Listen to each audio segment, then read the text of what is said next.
Shalom, Shabbat Shalom.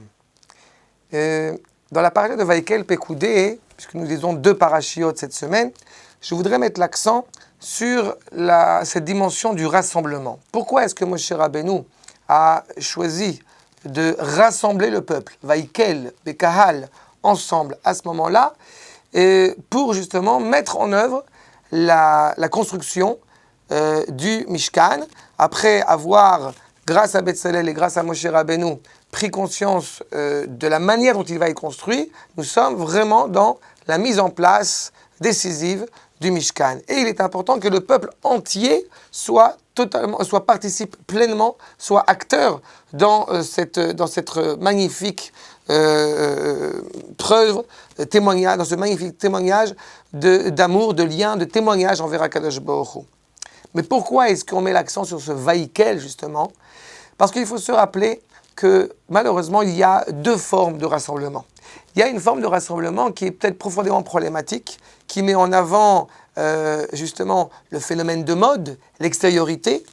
Et à l'inverse, vous avez un phénomène justement, de rassemblement qui vient exprimer le lien le plus intrinsèque qui relie le peuple juif. Et parfois, les deux semblent très similaires. On va faire preuve d'une grande exaltation à l'égard de faire peut-être, chas v'chaïla, l'idolâtrie, les choses les plus dramatiques qui soient. Et c'est ce qui a pu se produire pour une partie du peuple, en tout cas à la faute du veau d'or, un rassemblement, mais pour la chose la plus répréhensible qui soit. Et à l'inverse, pour mettre en place justement ce Mishkan, le peuple juif s'empresse. Vaïtsu kol edat ben Israël milifne Moshe, nous dit notamment le Ohr HaChaim HaKadosh, totalement impliqué, rapidement, kulam ke'echad bezrizut, ils insistent pour amener chacun leur don pour inaugurer ce Mishkan. Dira justement dans notre verset, Vayavo kol ish asher nas'o libo, quand son cœur est élevé. C'est-à-dire qu'on retrouve cette dimension profondément intérieure du peuple juif d'être naturellement animé à aimer Akadosh Baruch Hu, à aimer justement ce qu'il a créé, et donc à souhaiter le